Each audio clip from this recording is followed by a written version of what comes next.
The fire alarm went off at 6:43 a.m. in Warehouse 12, but not because of an actual fire. The system short-circuited trying to reconcile two identical orders sent to the same vendor from two different departments. Double billing, double shipping. Nobody noticed until pallets started showing up with the same SKU stamp twice.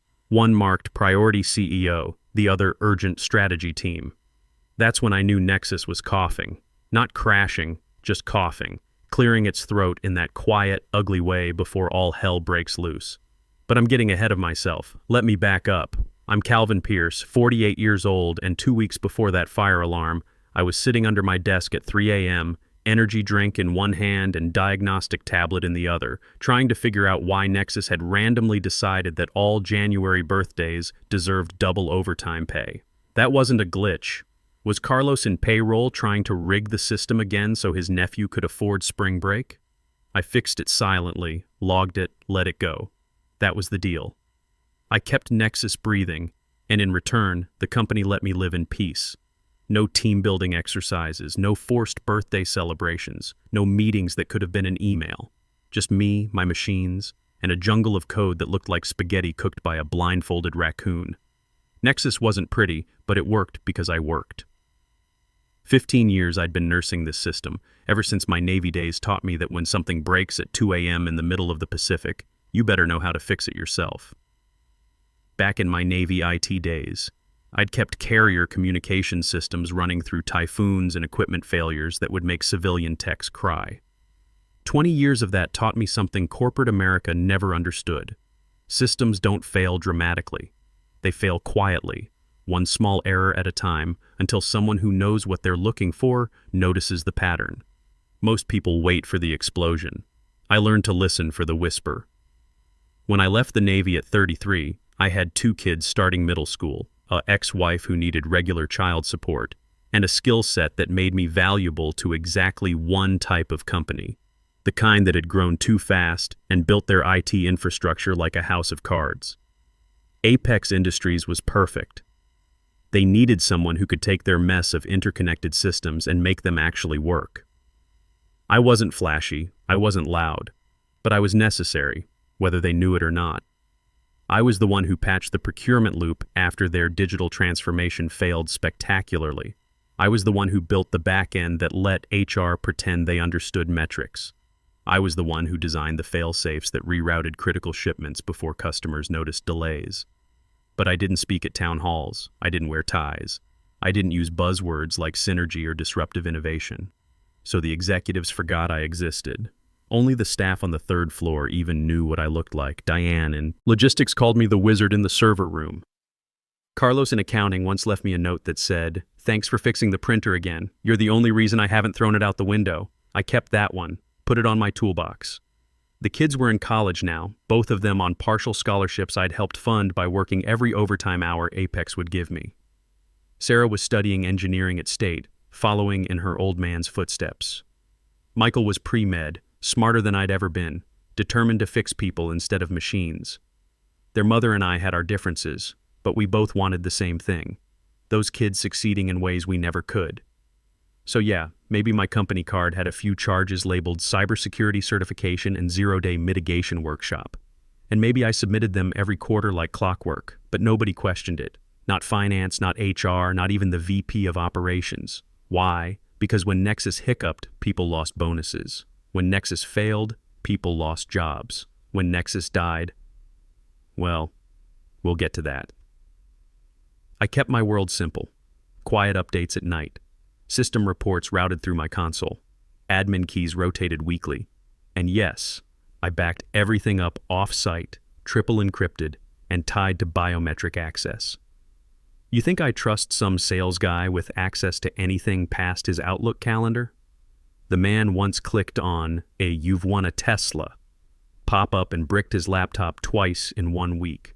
They called the system Nexus because it connected everything: logistics, payroll, vendor timelines, internal ticket routing, budget syncing, shift schedules, compliance flags, even the coffee machine orders for the break room.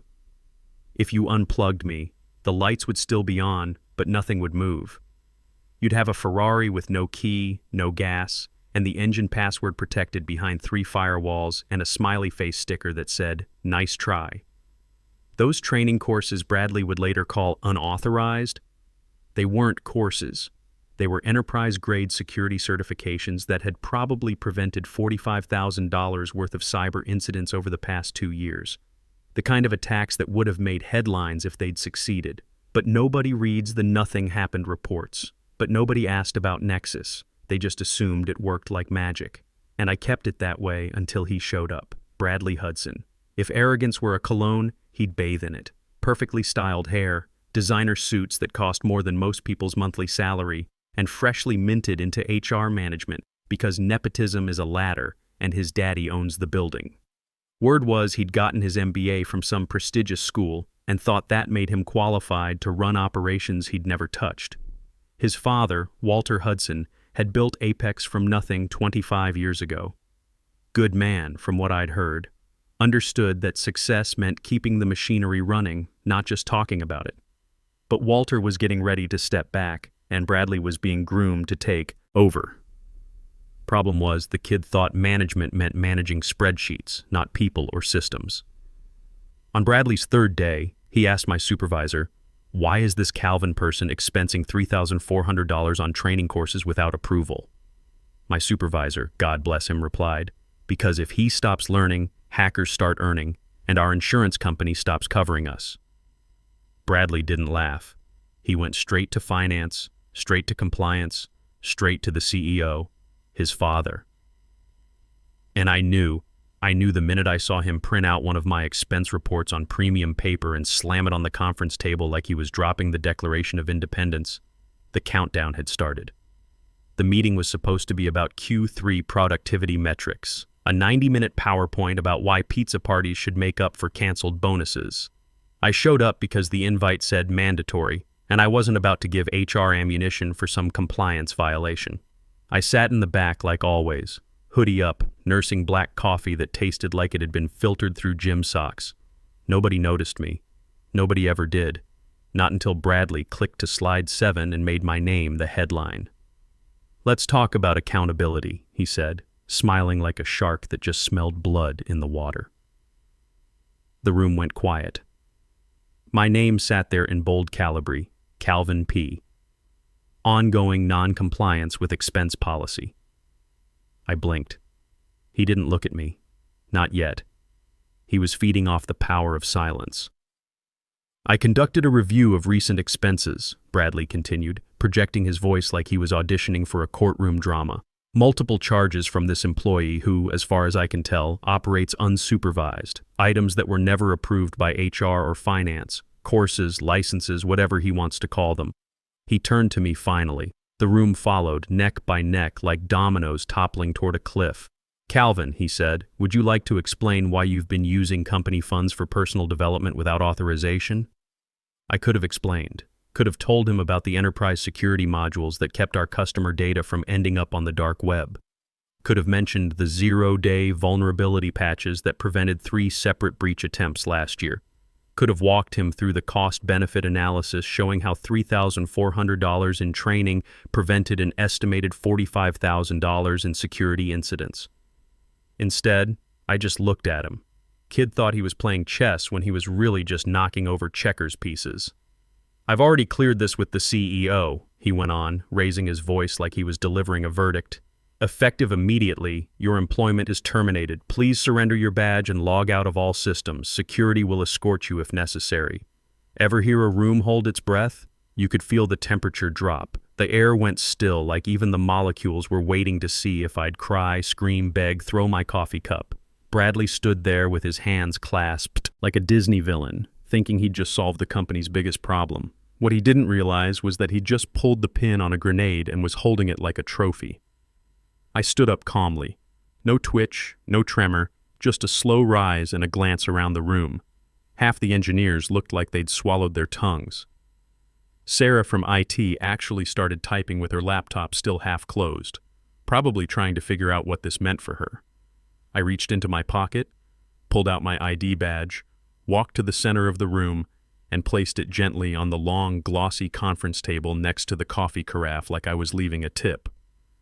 Then I looked at Bradley. Just once.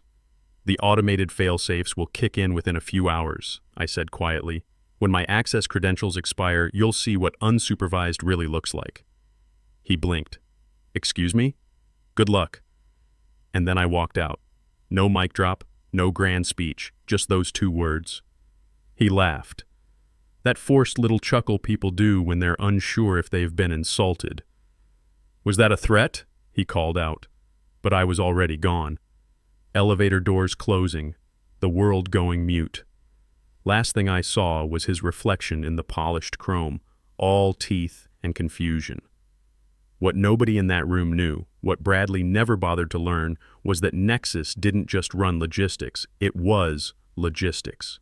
Payroll, dispatch, invoicing, deadline tracking, compliance alerts, supplier validation, the invisible skeleton of the company. And they'd just fired the skeleton. I hadn't built it for power. I'd built it because it needed to work. Because when something broke, they called me at 3 a.m. Because when the vendor database misfired, I fixed it before anyone noticed. Because no one else could. But Bradley thought I was just another middle-aged drone siphoning corporate dollars to fund Netflix binges and tech hobby courses. He didn't realize those certifications were enterprise-grade access tools. He didn't know the licensing agreements were tied directly to my personal credentials. No multi-user login, no admin override, just one name, one fingerprint. Mine. The elevator opened to the 3rd floor with a chime that felt louder than usual. I stepped out and walked past the break room where someone was microwaving leftover pizza. They saw me, looked like they wanted to say something, then didn't. Smart. My cubicle was still the same, half-dead cactus on the windowsill. A broken bobblehead I'd glued back together after last year's office party. 2 coffee mugs, both mine, both stained like they'd been through war. On my desk, a photo of Sarah and Michael at their high school graduation, both of them grinning like they owned the world. They probably would someday. I sat down and pulled out my backpack. No tears, no dramatic slamming of drawers, just the soft shuffle of cables and backup drives sliding into pockets. I heard whispers from behind the partition. Did he really get fired? Someone hissed. He's the only one who knows the server passwords, another voice mumbled. I thought he was the system, said a third. Nobody stepped forward. Nobody asked. That's the thing about offices. They'll watch you burn through the glass, but they won't tap on it. Liability, I guess. I reached into my bottom drawer and pulled out a USB stick. Black, no logo, no label except one thing, a strip of masking tape across the plastic with "Good luck" written in Sharpie. I set it gently on my chair cushion, right in the center. No drama, no fireworks, just a tiny silent explanation for whoever came looking. Inside that USB stick was everything, not passwords or access codes. I wasn't that petty, just documentation. System architecture diagrams, dependency maps, emergency protocols, the 124-page handover document I'd written 6 months ago and sent to Bradley's inbox. The one he'd never bothered to read. Everything they'd need to understand what they'd just lost. I zipped up my bag, slipped on my jacket, and walked out with the kind of stillness you only learn after 20 years of fixing broken systems in the dark. Nexus had 23 fail-safes, each one tied to a trigger. One of those triggers was my leaving the building without administrator handoff, the first domino. Bradley didn't know it, but he'd started a countdown disguised as efficiency. I walked past security with a nod, past the CEO's framed photo with the mayor, past the motivational poster that said, "Teamwork makes the dream work," next to the fire extinguisher I'd once used to stop a server from overheating during the Q4 rush last year. Out through the glass doors and into the parking lot, the air was crisp. Freedom smells like car exhaust and coffee grounds when you've been breathing recycled office air for 15 years. I didn't cry, didn't scream at the sky or kick over a trash can. I just sat in my truck, pulled out my personal phone, and sent one text message. Trigger acknowledged. Key rotation engaged. Timeline active. Then I drove away. No plan to return, no exit interview, no follow-up call. But that USB stick, that was a gift. Or maybe a warning. Depends on who picks it up first. It started with a missed shipment. Just one. A truck loaded with industrial equipment samples meant for the Chicago trade show didn't leave the dock. the shipping label printed blank. The route manifest spit out a page filled with question marks and a single error icon that looked suspiciously like a shrugging emoji. The warehouse manager flagged it as a printer error. Resent the job. Same thing. Then logistics tried rerouting through the backup system. That's when Nexus told them the backup system didn't exist. Or rather, it existed last week. Now it was nothing but a digital shrug, redirecting them to a deprecated error page I'd buried behind 5 layers of do not touch warnings. 2 hours later, payroll called down to IT, not panicked, just annoyed. Hey, half our direct deposits are stuck in draft status, the other half just disappeared. They tried to run the report again, got a timeout message, rebooted the console, got locked out, attempted to escalate to admin level. Nexus bounced back a cheery red banner. Access denied. You are not the chosen one. That was one of mine. I'd written it during a late-night patch cycle as a joke. Nobody had ever changed it because nobody had ever seen it. Until now.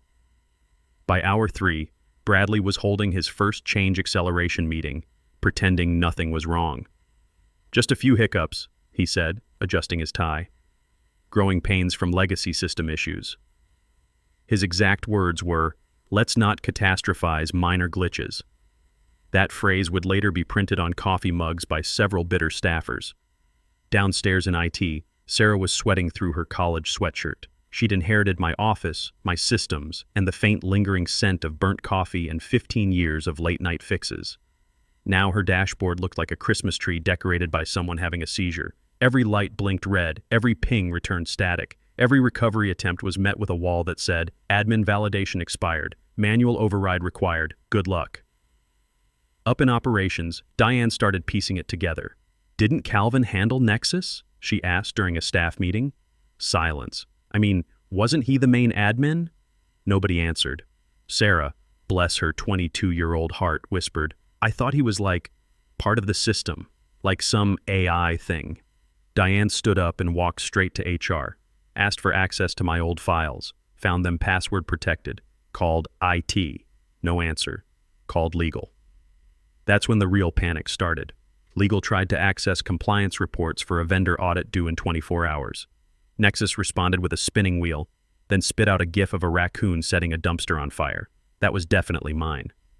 Upstairs, Bradley's inbox was lighting up like a slot machine hitting jackpot. Subject lines included urgent, system offline, payroll error, vendor crisis, and FYI, mild panic in finance. Still, he waved it off. Told his assistant to schedule a systems calibration task force for next week. Someone from procurement burst into his office mid-sentence. "We just got billed twice by a supplier that doesn't exist," they said, breathing hard. Bradley blinked. That can't happen. Well, it just did. And the vendor ID is tagged, "Calvin P. was right." His smile twitched. He called IT. Sarah didn't answer. She was too busy trying to remember if she'd ever seen a manual for any of this. He called Walter Hudson, his father, the CEO. "Hey, quick thing," Bradley said, trying to sound casual. "Need to reset some credentials tied to our automation system. You know, Nexus." There was a pause. "Isn't that Calvin's system?" Bradley's confidence cracked slightly. No, I mean, he worked with it, but it's a company asset, right?" Longer pause. "I'll call him," Walter said and hung up. By hour 4, people were walking to meetings in person, always a sure sign that the scheduling system had failed. Someone in finance whispered, "Should we call Calvin?" Bradley spun in his chair. "Absolutely not." But his voice cracked. The first contractor showed up at 10 p.m. that night, wearing a polo shirt with some forgettable tech company logo and holding a travel mug that probably said coffee equals debugging fuel. Bradley ushered him into the server room like he was presenting the crown jewels. "Calvin's files should be in there," Bradley said, gesturing vaguely at the blinking racks. The contractor plugged in his laptop, tapped a few keys, then frowned. "I'm going to need root access." Bradley's smile held, but his tone shifted. "Just override it." The contractor sighed like a man realizing his hourly rate wasn't high enough. "Sir, I can't override a system I'm not authorized to touch. Everything's encrypted. The credential trees are all tied to one account, Calvin P. Admin Root. That's a closed chain system. Even the reboot commands require signature verification." "It's just software," Bradley insisted. "No, sir, this is architecture. custom self-locking. It's like trying to fly a plane when you realize it doesn't come with a steering wheel unless you happen to be the original pilot. The contractor left an hour later with a free company pen and a 1,000-yard stare. By midnight, they'd brought in 2 more firms. One sent a guy who kept calling the servers bro. The other tried to brute force entry through a maintenance port. Nexus responded by shutting down the entire non-essential server cluster and sending a company-wide Slack notification. Unauthorized activity detected. Sleep mode activated. Sweet dreams, Sarah. Sarah, still sweating in my old chair, nearly fainted. By 5 hours, everything critical was offline. Not crashed, just gone. Like someone had gently unplugged the nervous system of a sleeping giant. Legal was involved. The board was involved. Worse, so was Walter Hudson, who'd been blissfully unaware of the growing digital hurricane until his own calendar app failed to remind him of the quarterly earnings call. He walked into an empty conference room with no prep notes, no CFO, no script, just 5 chairs spinning slightly in the air-conditioning breeze. When he finally stormed into the emergency operations meeting, Bradley was halfway through his latest excuse. "It's legacy infrastructure," Bradley said, arms crossed defensively. "Calvin didn't document his work properly. We were set up to fail. Calvin was the documentation," said the CTO, who hadn't spoken all quarter. "We all knew that. You just didn't think it mattered." Bradley tried to pivot. "Look, he misused company funds." "The licenses were approved," interrupted the CFO, sliding a thick file across the table. "They're attached to valid project codes, all under budget. Most are prepaid through next year." "He expensed $3,400 in security training," Bradley protested. "Training that prevented an estimated $45,000 in security incidents last year alone," added the InfoSec lead. "Those certifications kept us compliant with federal requirements and off 2 cybersecurity watch lists." Walter rubbed his temples. "Where are the backups?" Silence. "Are there backups?" he asked again, slower. Sarah cleared her throat from the back of the room. "There are partial snapshots, but..." The access keys to sync the backup servers were also tied to Calvin's signature. Bradley, sweating now, tried to regain control. "This isn't permanent. We'll patch it, rebuild from scratch if we have to."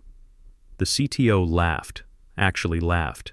"It would take 12 to 15 months and over $1.5 million, and we'd still never replicate what he built in 15 years. He didn't create a product. He created a spine."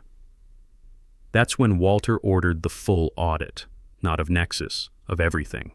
Vendor accounts, payment structures, infrastructure dependencies, admin access logs, HR workflows, Bradley's decision-making process. Every thread Calvin had touched, managed, or protected. The more they dug, the worse it got. Calvin hadn't just built Nexus, he was Nexus. Every license tied to his credentials, every workflow connected to his access keys, every emergency bypass routed through Calvin P. Root admin, and now that identity didn't exist in the system anymore. Bradley had deleted it. By Thursday, the office smelled like desperation masked with industrial air freshener.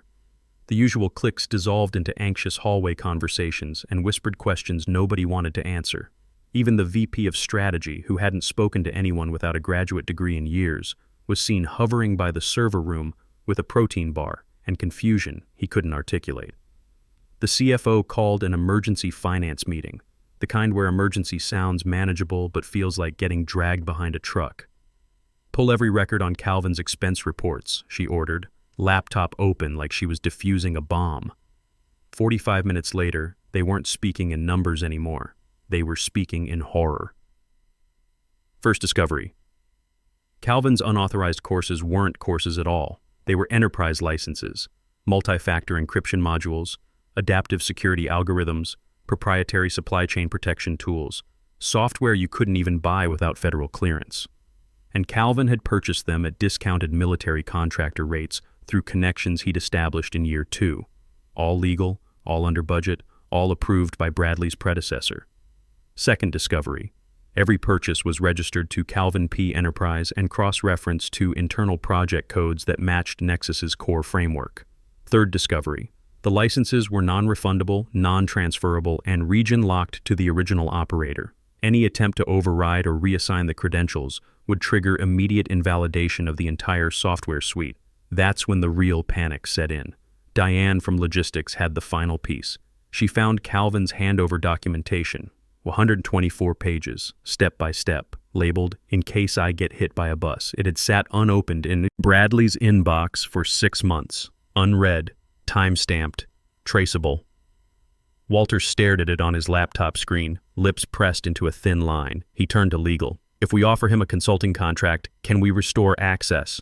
Legal shook their heads. "The only way to unlock the infrastructure is if Calvin agrees to regenerate the certificates manually, in person, on-site, with biometric confirmation." Silence filled the room like smoke. "We'll rebuild Nexus," Bradley said, voice dry as paper. Walter looked at his son for a long moment.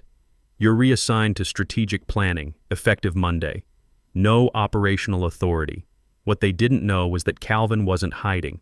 He wasn't plotting revenge in some dark basement like a disgruntled IT stereotype. He was busy, new office, new badge, new business cards that read, "Calvin Pierce, Senior Systems Architect, Pinnacle Solutions," the company that had been quietly courting him for 3 years, the same company that handled IT consulting for Apex Industries' biggest competitors. His first assignment? Help those competitors understand what happens when critical infrastructure depends on a single point of knowledge, and what to do when that knowledge walks out the door. Calvin didn't burn bridges. He became the bridge to somewhere better. His starting salary was $78,000, a $23,000 increase from Apex. Full benefits, stock options, and a signing bonus that covered Sarah's spring semester tuition with money left over. More importantly, they respected what he knew instead of taking it for granted. At exactly 5:01 p.m. on day 3, every executive at Apex Industries received the same email.